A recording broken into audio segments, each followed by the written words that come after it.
Sempre vai ter alguma coisa, faltou mistura no mês, sempre. Imprevisto sempre vai ter, sempre vão ter. Então, por isso que é um hábito você primeiro tirar o dinheiro que você vai guardar. Porque é aquilo, né? Não é um gasto, é um investimento que você tá fazendo.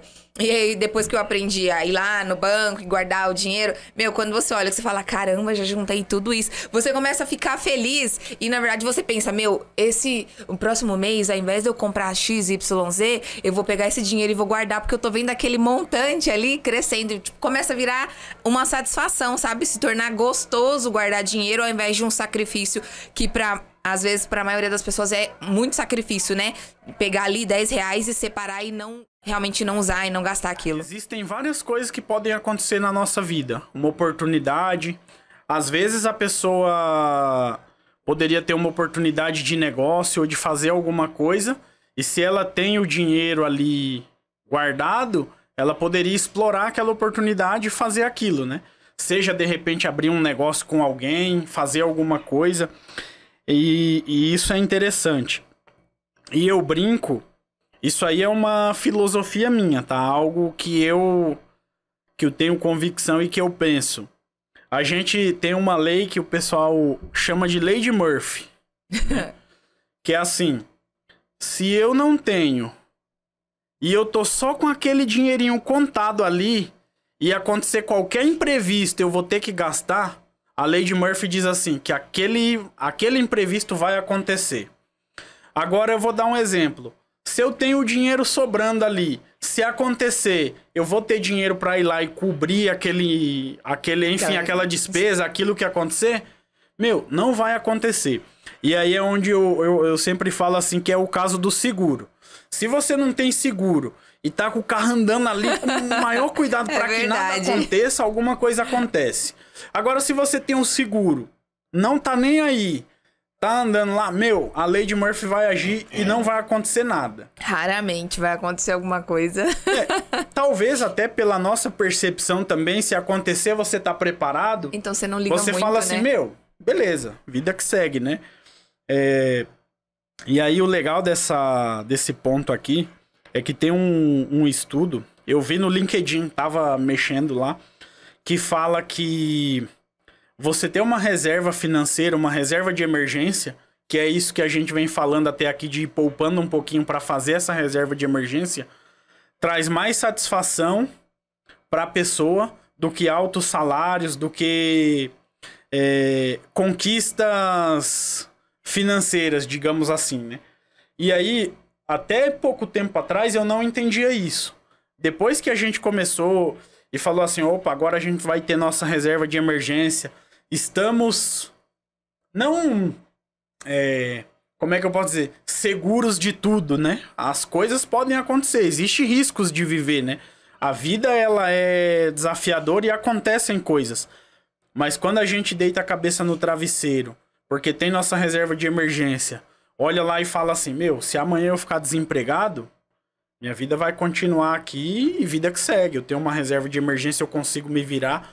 Se entrar uma pandemia, se acontecer qualquer coisa, quando você tem essa reserva de emergência, essa segurança, é muito gostoso. Eles falaram que a reserva de emergência é um item que traz felicidade. E não precisa ser muito. A reserva de emergência, ela é baseada para cada pessoa, é diferente. Mas ela traz muita satisfação e essa segurança de você saber que se acontecer alguma coisa, você tem como ir lá e resolver. Resolver. E a sua vida vai continuar, né? E aí, só trazendo um pouquinho do que o pessoal orienta com relação a essa reserva de emergência, é que você tenha pelo menos 6 meses da sua despesa mensal guardada. Então, se eu gasto todo mês R$ 2.000, o ideal é que eu tenha R$ 12.000 guardado ali, que é a minha despesa para 6 meses, né? E aí, voltando lá, só para fechar o assunto que você trouxe, né, de pague a si mesmo primeiro, né? Uhum. Os especialistas, eles geralmente falam assim, que o ideal é você pagar a si mesmo pelo menos 10% do que da sua renda, né? Eu tive um professor uma vez que ele falou assim, esses 10% aí é furada. Se você quiser crescer e se tornar uma pessoa rica, e quando eu digo rico aqui, não é pessoa rica que tem muito dinheiro, mas uma pessoa que tem condições de ter uma renda para pagar as suas despesas sem ter tanta aquela dependência do trabalho, ele falou, guarde 50% do que você ganha. Eu sei que não é fácil, né? E às vezes a gente... Eu tava conversando sobre isso uma vez com uma pessoa, e aí a pessoa falou assim, esse mundo que você tá falando aí de guardar 50% do que você ganha, não existe. Isso é irreal. Ela até chamou o que eu falei de utopia, né? Que é aquele mundo que não existe. E aí eu parei para refletir um pouco e falei, realmente, né? É uma realidade. Porque quando você ganha, vou dar um exemplo, né? Você ganha 10 mil por mês, você guardar metade do que você ganha e ainda te sobrar 5 mil reais, é uma coisa. Agora, quando você ganha 1.300, 1.400, tem filho, paga aluguel, e você falar pra pessoa guardar a metade do que ela ganha... Impossível. Não tem como, né? Então, é aí que entra aquela questão do hábito de poupar um pouquinho. O hábito de poupar um pouquinho. Porque você vai construindo o hábito e isso vai te estimular a querer aprender, querer progredir. E aí, num determinado momento, a sua renda vai aumentar, porque você tá correndo atrás. Aqueles 1.400 reais que você ganhava, já não vai ser mais o que você ganha. Você vai ganhar 2, 3, 5, os 10. E aí você já tem aquela mentalidade. Eu vou guardar a metade. Só que é um exercício difícil de fazer. Você não aumentar o seu padrão de vida com base na sua renda.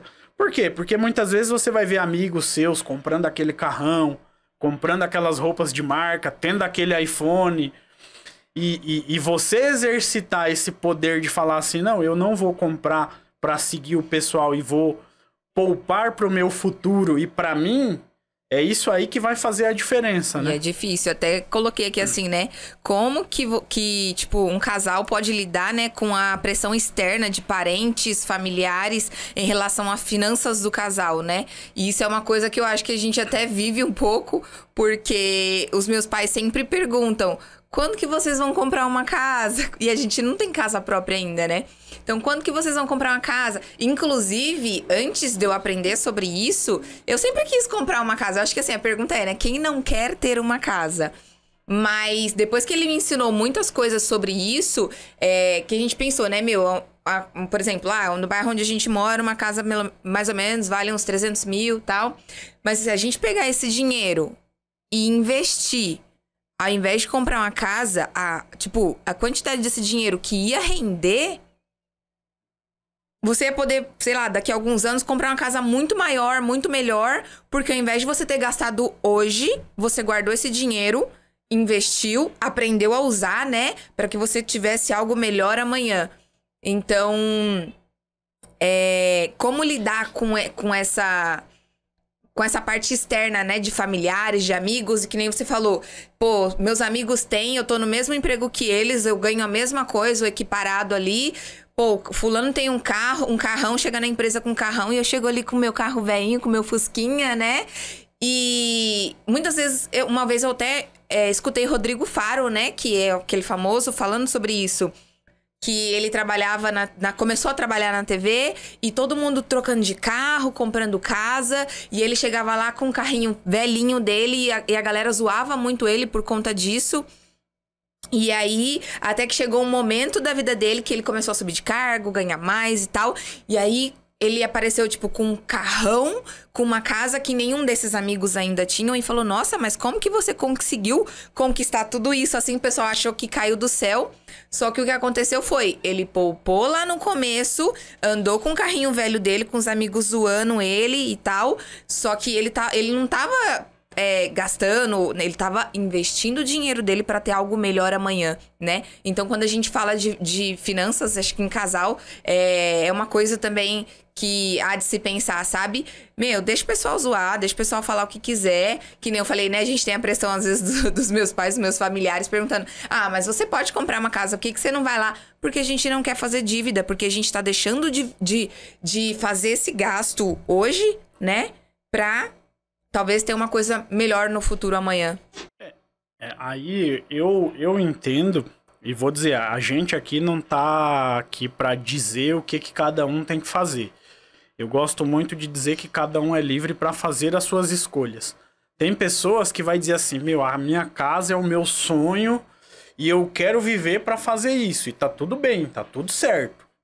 Aí vai em frente, conquista a sua casa, atinge o seu objetivo.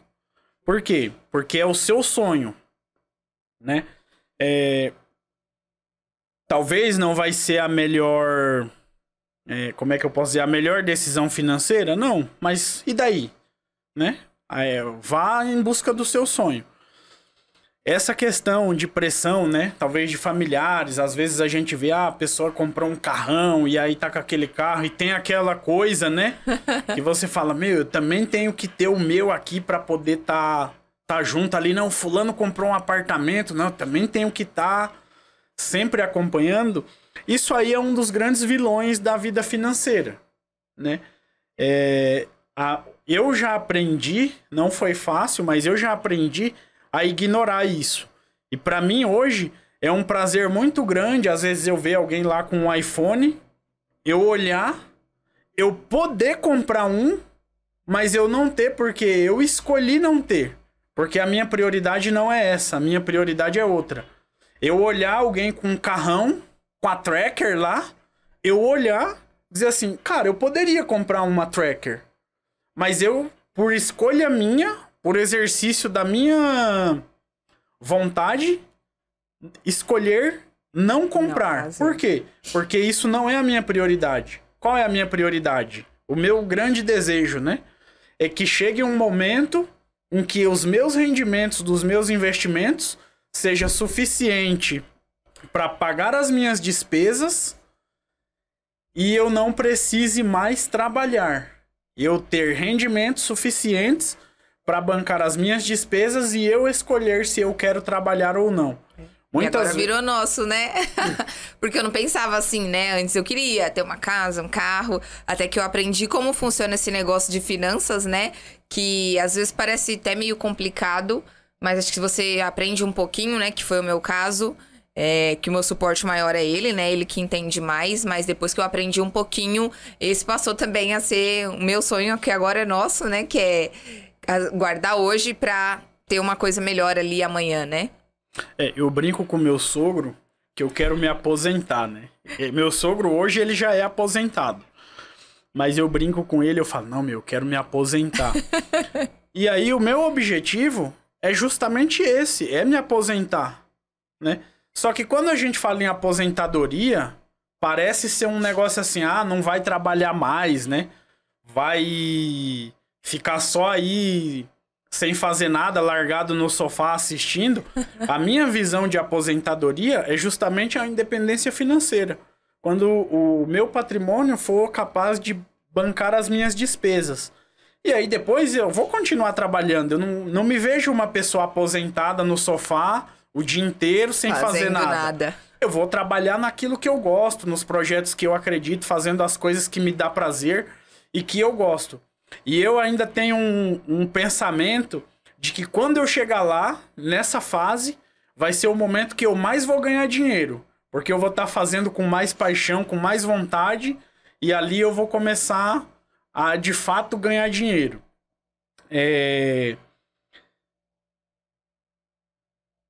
Então eu vejo que é mais ou menos nessa linha. É você ter o seu objetivo, ver o que você deseja e ver se isso também é o que você deseja. Às vezes você tá num trabalho que é o trabalho dos seus sonhos, que você gosta, que você quer passar a vida inteira até morrer fazendo esse trabalho. Então eu ficar falando aqui pra você trabalhar, poupar pra sair do emprego, seja ruim. Uma doideira, né? Porque pra você não faz sentido, mas pra mim faz. Então é dessa forma que eu lido com a pressão externa. Eu sempre tenho o meu objetivo lá na frente, eu tô olhando lá e pensando assim, cara, vai chegar o momento que eu vou ter minha independência financeira, vou poder não ter que trabalhar mais e vai estar tudo bem. Depois, lá na frente, eu vou comprar carro, eu vou pensar em escolher a casa onde eu vou morar, Mas nesse momento eu tô construindo algo.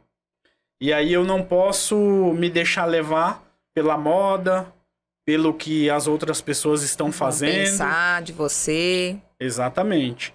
Cada um pensa o que quiser, mas você tá trabalhando para o seu objetivo com foco naquilo que você quer pro seu amanhã, né? Exatamente, exatamente. Muitas vezes o pessoal fala, você tem que fazer isso ou você tem que fazer aquilo, né? Comprar uma casa, comprar isso, comprar aquilo outro. E aí a gente vai exercitando esse poder da escolha. Hoje para mim é um prazer muito grande quando eu vejo algo que eu poderia comprar, mas eu sei que eu não tenho, porque eu escolhi não comprar, porque eu tô em